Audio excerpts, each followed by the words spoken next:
안녕하세요. 오늘 저희가 깊이 파고들어 볼 자료는요. 한국 근대문학의 거장 횡보 염상섭에 대한 아주 흥미로운 팩트체크 보고서예요. 네. 학창시절의 3대나 만세전, 교과서에서 한 번쯤은 들어보셨을 이름이죠. 그런데 오늘 저희 목표는 교과서 속 그 흑백 사진 너머에 진짜 인간 염상섭을 만나는 겁니다.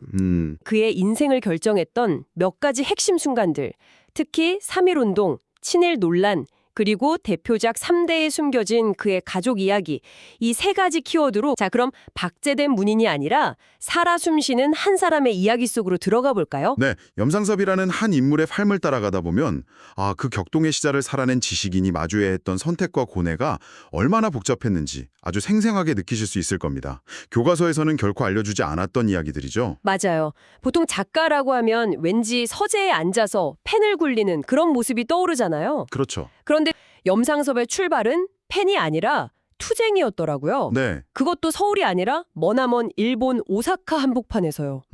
당시 개요대학 유학생이었던 염상섭이 그냥 시위에 참여만 한 게 아니더라고요. 그 이상이었죠? 1919년 3월 19일 오사카 덴노지 공원에서 열린 시위를 아예 주도했어요. 심지어 오사카 한국 노동자 대표라는 명의로 독립선언서를 직접 쓰고 낭독까지 했다고요?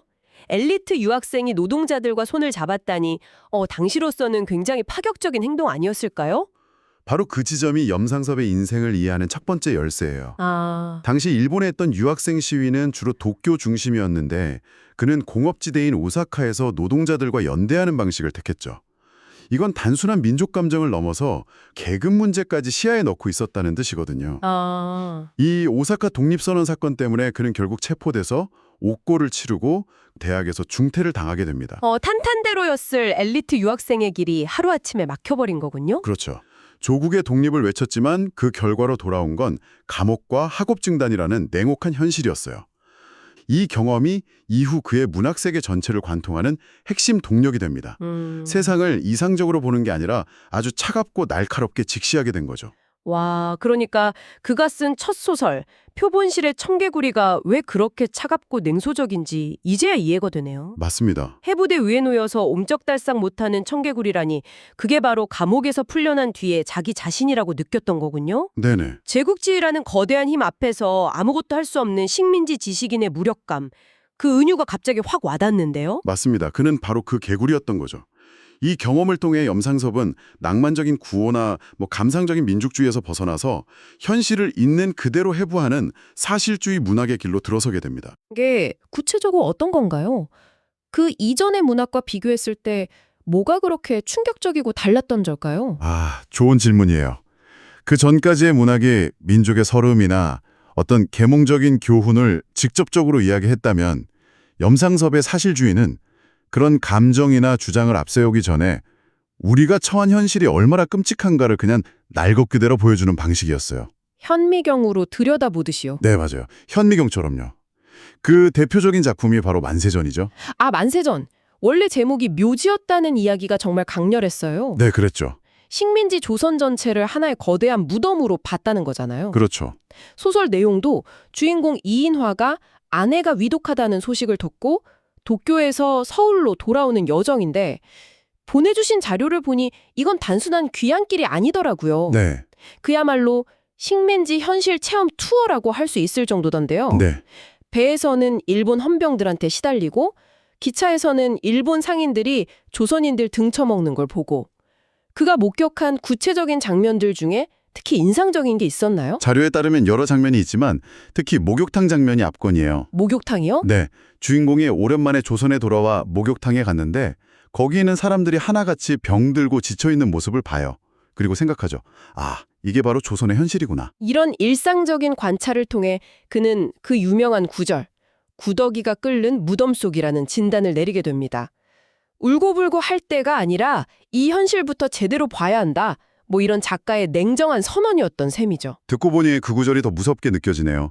그리고 1931년 그의 대표작이자 한국 리얼리즘의 정점이라고 불리는 3대가 나오죠.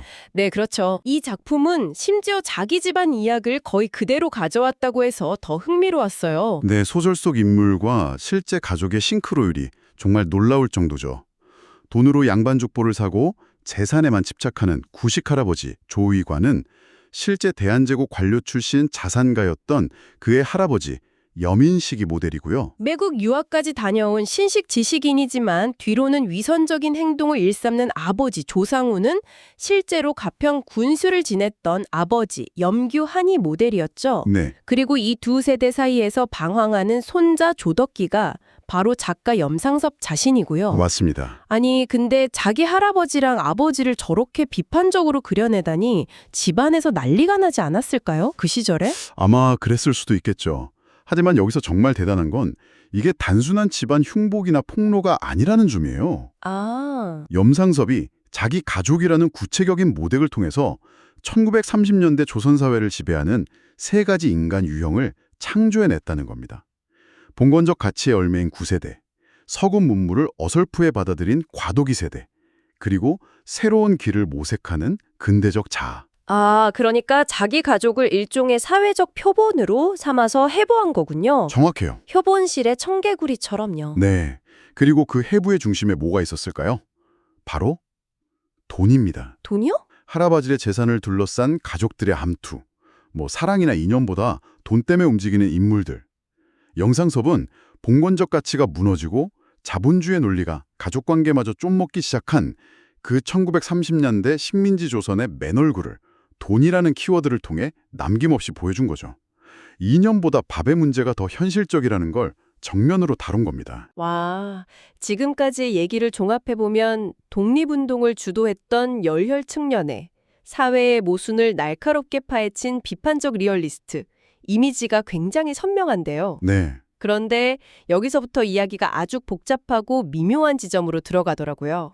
그렇죠. 바로 그의 인생에서 가장 논란이 되는 친일 문제입니다. 네, 1930년대 후반 그는 돌연 만주로 건너가서 만주국의 기관지였던 만선일보의 편집국장과 주필을 맡게 됩니다.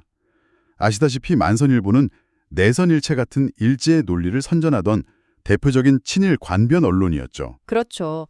그냥 기자가 아니라 편집국장 주필이라는 건 신문의 논조를 책임지는 자리잖아요. 맞습니다. 먹고 살기 위해서 어쩔 수 없었다고 하기엔 너무 높은 직책이고 이건 명백한 친일 행위라고 비판받을 여지가 충분해 보여요. 네, 그렇게 볼 수 있죠. 그런데 자료를 보면 또 흥미로운 게 그가 민족문제연구소의 친일인명사전에는 최종적으로 오르지 않았다는 사실이에요. 대체 왜 그런 건가요? 연구자들은 친일 행위를 두 가지 축으로 분석하는데요. 하나는 체제 내에서의 지위를 나타내는 Y축이고 다른 하나는 친일 협력의 적극성을 보여주는 X축이에요. 염상섭의 경우 주필이었으니 지위, 즉 Y축은 아주 높았죠. 하지만 실제 그의 활동을 보면 친일 협력의 적극성, X축은 매우 낮았다는 거예요. 적극성이 낮았다는 게 구체적으로 어떤 의미죠? 예를 들어 이광수나 최남선처럼 학병 지원을 독려하는 그런 선동적인 글을 쓴다거나 일본의 침략 전쟁을 찬양하는 소설이나 시를 발표하는 등의 적극적인 행위가 거의 없었다는 겁니다. 사실상 침묵으로서 소극적인 저항을 한 셈이죠. 그래서 학계에서는 이걸 생존을 위한 어쩔 수 없는 선택, 즉 회색지대, 그레이존의 행적으로 평가하는 시각이 우세한 겁니다. 회색지대. 아, 정말 적절한 표현이네요. 친일파 아니면 독립운동가, 이런 흑백 논리로는 도저히 설명할 수 없는 그 경계에 서 있었던 인물이군요. 바로 그렇죠. 와, 이 회색지대라는 개념은 오늘날 우리에게도 생각할 거리를 많이 던져주는 것 같아요. 세상을 너무 단순하게 이분법으로만 보려는 경향이 있잖아요. 모든 선택이 선과 악으로 명확하게 나뉘지 않는 상황도 있다는 걸 보여주네요. 맞습니다. 그래서 그의 삶이 더 입체적이고 또 논쟁적인 거죠. 그 누구도 쉽게 단죄하거나 옹호할 수 없는 역사의 복잡성을 온몸으로 보여주는 인물입니다. 그의 파란만장한 삶은 해방이 된 후에도 전혀 끝나지 않더라고요. 네, 계속되죠. 좌우 이념 대립이 극심했던 해방 공갈에서 염상섭은 또 한 번 양쪽 어디에도 속하지 않는 독특한 길을 선택해요. 네, 그는 계급보다 민족이 우선이다라는 뚜렷한 신념을 가지고 있었어요. 아, 그래서 처음에는 좌익 문인단체인 조선문학가동맹에도 참여했지만 그들의 계급투쟁 노선에 동의하지 않고 곧 탈퇴합니다. 그렇다고 해서 이승만 같은 우익 진영에 완전히 합류하지도 않았고요. 분단이 현실화되자 김교식 같은 중도파 정치인들과 함께 좌우 합작을 통한 통일정부 수립운동을 지지했죠. 정말 끊임없이 양극단 사이에서 자기만의 길을 가려고 했던 사람이네요. 그렇죠. 그런데 자료에서 제가 정말 입을 떡 벌리고 봤던 부분이 있어요. 어떤 부분이죠? 1950년에 6.25 제우제유 터지기어 더자 당시 50대 중반이었던 이 노 작가가 갑자기 해군에 입대했다는 거예요. 네, 맞습니다. 심지어 계급이 해군 중령이었다고요. 이건 정말 상상도 못한 행보인데요. 펜을 들던 사람이 왜 갑자기 총을 들 생각을 했을까요? 정말 놀라운 선택이죠. 자료는 그의 직접적인 동기를 명확히 밝히진 않지만 몇 가지 추론을 제시해요. 첫째는 북한의 남침을 명백한 민족 배반 행위로 봤다는 것.